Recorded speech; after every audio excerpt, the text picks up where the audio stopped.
Hello, welcome to the ArtVentureWorld show, where you will be taught step by step the wonderful universe of art.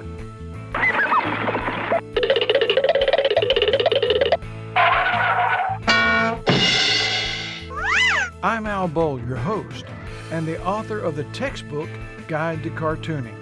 This book teaches every kind of cartooning and how to do it.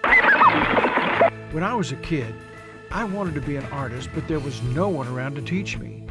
I vowed at that time that if I became a professional artist, I would find a way to help others realize their dreams. For over 40 years, I've worked in virtually every form of art possible, illustrating over 50 books and designing many book and magazine covers. I've written 12 books, worked as an art director, graphic artist, and filmmaker. For the last 8 years, I've had the honor of teaching art to talented students. I consider the ArtVentureWorld show to be the fulfillment of my childhood vow. Get your paper and pencil ready to draw today. If I go too fast for you, feel free to pause the video and catch up.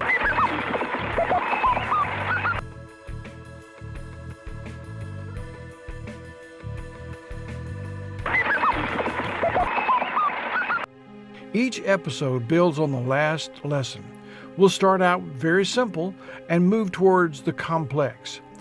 Even if this lesson appears too basic for your skills, go ahead and draw it. We begin with the basic shapes of the universe. At the Australian World Fair in the 1920s, a friend of mine, Jim Duffy, witnessed a man advertising ice cream by painting words in these long, extended horizontal ladder shapes. That's what you see me doing here. Don't look at the black, look at the white, and the letters will pop right out. We have the organic shapes,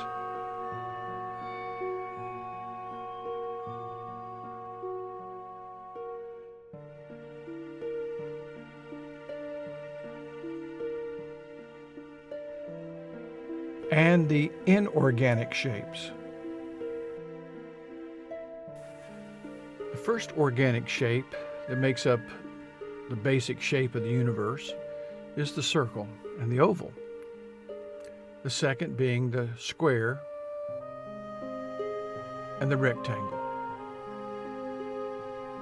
The third shape is the triangle, and the final shape is the cylinder. You can find all of these in the human body, and as we progress in our lessons, when we learn how to draw the human body, you'll see all of these at play.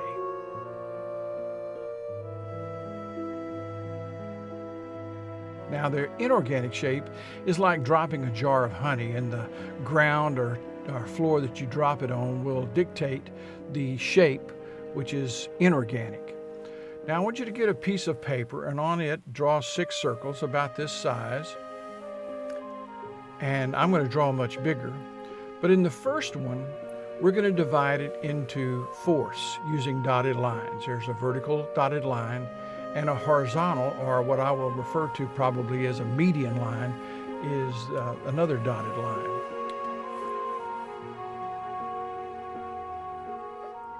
Now I want you to draw 4 more circles. And in this case, you make them all approximately the same size. We're going to be drawing the basic elements of the face or characteristics for character development. And we'll discuss in future lessons, once again, how to design characters. The first one we're going to do is a baby. You get well below that horizontal line, and you pull all of their elements in their face, their eyes and their mouth and their ears, way down low on the head. When a baby's born, the largest part of its body is its head. You indicate the ears there. You give them a little curl and maybe some hair that's kind of sparse. But you notice I didn't use any eyebrows or any kind of nose, because they're not that distinguishing in a baby.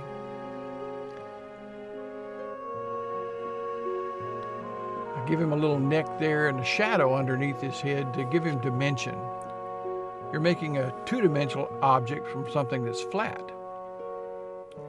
Now the eyes are close together, low on the hemisphere of the face. Next, we're going to draw a child. Notice we're below that horizontal line. The eyes are just a little bit further apart, and you give him a bump for a nose. And this character that we're designing, we say that he's a happy kid. He's excited about learning. This is a caricature of a child. And he's happy and excited, and he's out in the sun playing and having fun, so we're going to give him some freckles. Now, when it comes to his ears, they're going to be just a little bit higher on the head. You still indicate the earlobes and the internal part of the ear. We're also going to give him some expressive eyebrows to help emphasize that he's excited.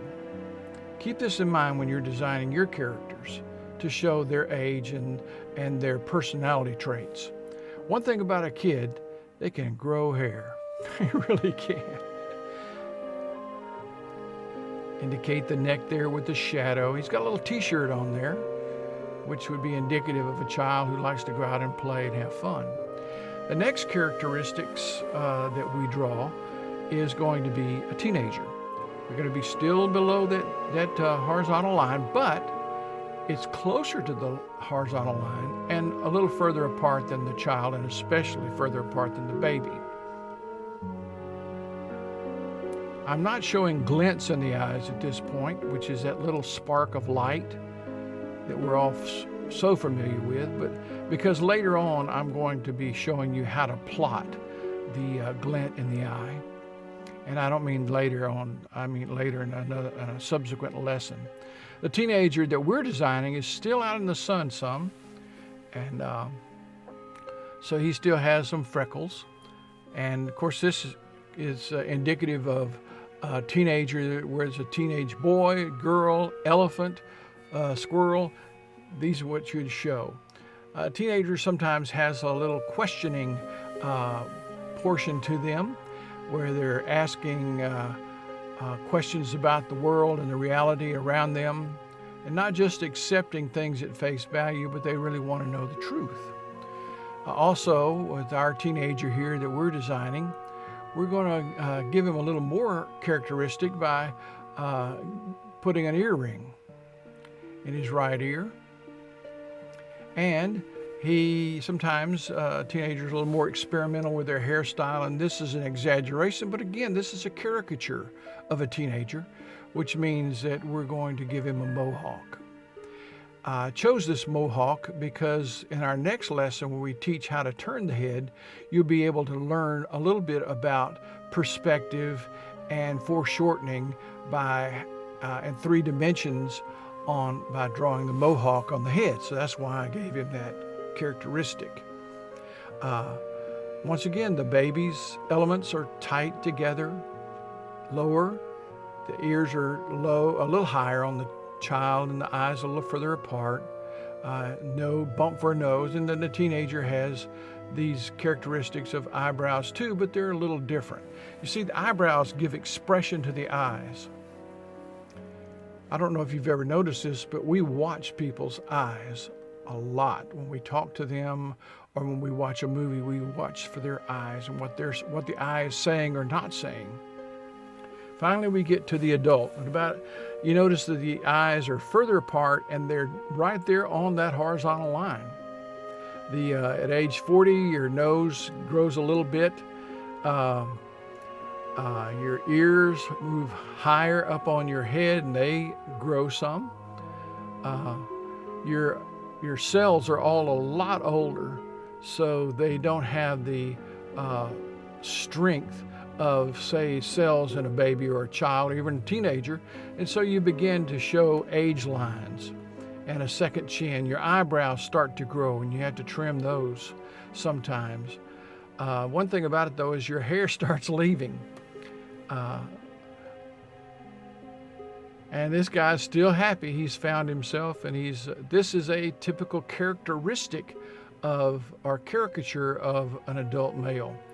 Also, we carried the design of this teenager through with his t-shirt design with the little torn edges there. And with the dad, we give him a golf shirt. Your priorities change with every time you grow and get older. So we have the baby, we have the child, and we have the teenager, followed by the dad. When a baby's born, their hand is about the length of a knuckle, and then your fingers grow twice as long as the baby's hand, and then the whole hand grows a lot more. So keep everything in proportion when you're designing and creating your character. In the next lesson, we'll be doing turning the head in 360 degrees, which is basically the entire lesson on how to draw. Is how to do things not only in front view, but side view, three-quarter view, hind view, so that you can learn all about how to draw. Somewhere in each lesson, I will give you words of encouragement that I call golden nuggets. This is Pappy B. Minor. I will try to impart these words of wisdom using my Pappy voice. Well, Sidewinder, my golden nugget for today is that if you want to become a better artiste, you must draw, draw, draw. If you enjoyed the presentation, please click the subscribe button. Click the bell and you will receive notice of each new episode by email. I'll see you next time on the ArtVentureWorld show.